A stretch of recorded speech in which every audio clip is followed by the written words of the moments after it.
April 3rd. Let's start with the Pledge of Allegiance. Miss Dr. Lynn Spiller, will you please lead us in the Pledge of Allegiance? I pledge allegiance to the flag of the United States of America and to the republic for which it stands, one nation, under God, indivisible, with liberty and justice for all.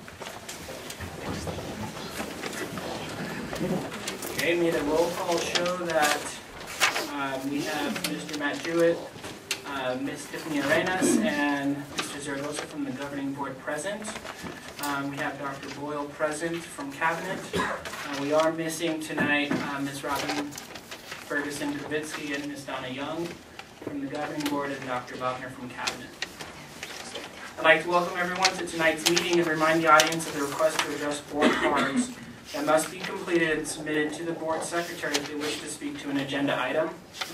Board policy provides for 2 cards, white cards to be submitted in order to speak to an agenda item, and blue cards to be submitted in order to speak during public comments. Policy also states there is a 5-minute maximum time limit per speaker. Due to the open meeting law, board members are not allowed to address items that are not on the agenda. If you do not want to address the board but wish to give your comments in writing, you may do so on a goldenrod sheet, and all board members will receive a copy. Approval of agenda. I move the Governing Board approve the agenda as presented. It's been moved and seconded. All those in favor say aye. Aye. All those opposed? The motion passes. Approval of minutes, 3A. The special board meeting on March 20th. Are there any corrections? Okay, approve as presented, as printed. Special board meeting on March 20th, the second one. Any corrections? I approve this as printed. And the regular board meeting held March 6th. Okay, seeing no comments or corrections, I also approve as presented. Public comments, Ms. T.J. Raines, please. Good evening. My name is T.J. Raines, and I am a physical education teacher at Papago. 4 years ago, my principal asked me if I would be interested in the PE position at Papago, and I was excited about the idea of teaching physical education, and I asked him if there were any qualifications to do so. To my delight, he responded with a no, and he is correct. According to state and federal policy, there are no specific qualifications for teaching physical education other than having a teaching certificate. Despite the lack of requirements, I aim to be the best at whatever I do. So in addition to researching curriculum and best practices for a quality physical education program, the summer prior to my first year as a PE teacher, I sought out the guidance of Dorothy Mullen, who has taught PE for 24 years. During my first year, I wrote lesson plans and developed assessments that provided the students of Papago with a valuable PE program that conveyed the importance of a healthy and active lifestyle. At the same time I was teaching this message to students, I was leading by example in my own life, more physically active, eating healthier, and shedding 50 pounds. I also took it upon myself to improve my knowledge of physical education by becoming a member of AFERD and attending 6 days of conferences over the last 3 years. This is an educational organization that supports, encourages, and provides assistance to members statewide as they initiate, develop, conduct, and promote physical education programs. I have also attended their adaptive PE workshops. In addition, I have collaborated with Phoenix Children's Hospital, the American Heart Association, and the Maricopa County Tobacco Prevention Program. I have successfully organized and executed the Kids Rock program, Jump Rope for Heart, tobacco prevention lessons, and a 1-mile Stomp Out tobacco event. While educating the students at Papago, I wanted to encourage our staff to lead a healthier, more active lifestyle as well. During my first year as PE teacher, I implemented a Biggest Loser program. Several teachers were enthusiastic and participated. I did not have as many staff members involved as I had hoped, however, So I developed a program that is now implemented district-wide, known as the SWAT team. After being asked by Dorothy Mullen and Rosalinda Varbell to partner with our insurance provider, Aetna, I have co-chaired a committee to establish a health and wellness program.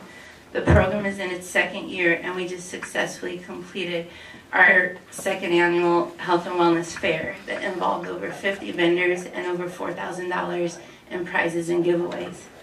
Other involvement and experience I have acquired to improve my PE career include 9 years of coaching middle school sports, establishing rules, procedures, conduct, and expectations for the sports program, partnering with Camelback High School to hold clinics, award ceremonies, and championship games, working with the American Diabetes Association to organize a school walk between Papago and Monte Vista, coordinating with Alliance for a Healthier Generation, and co-chairing as lead PE teacher alongside Dorothy Mullen. Last summer, I teamed up with 5 other PE teachers to develop and write the curriculum to align with the new state standards. I may not have graduated 15 years ago,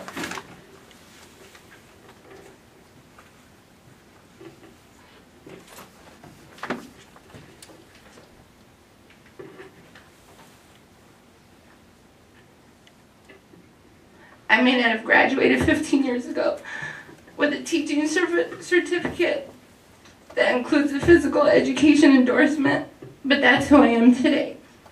I've been a dedicated, hardworking PE teacher for the last 4 years, in that time I have strived to be the best I can be through self-motivation and action. I found my niche. This is what I'm meant to do. Though there are budget cuts and tough decisions that need to be made, I'm asking that I be given the opportunity and time to get the certification that's now being required to hold a PE position within our district. Thank you for your consideration, respectfully. Thank you.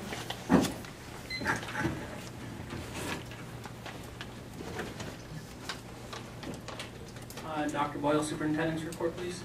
Okay. As you can see, the teachers in Creighton School District are very dedicated to meet the needs of their students.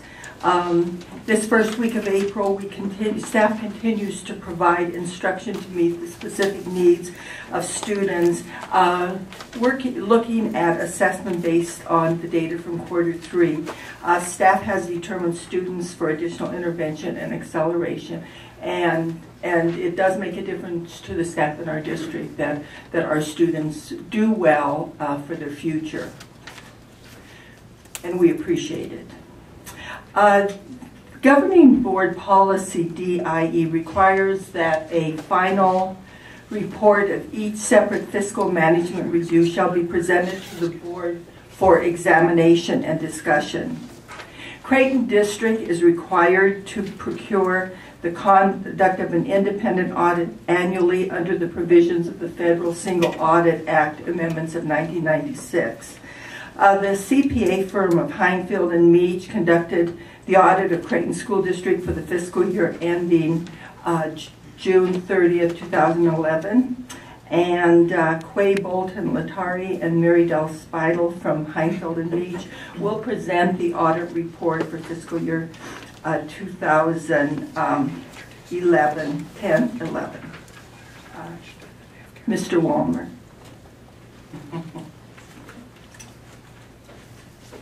I guess what's left is to introduce Quay Bolton Latari and Mary Del Spidel from Heinfield and Meach, and note that you have in your attachments the independent auditor's report, and you also were given a comprehensive copy of our annual financial report with that, and to give a summary, our friends from Heinfield and Meach.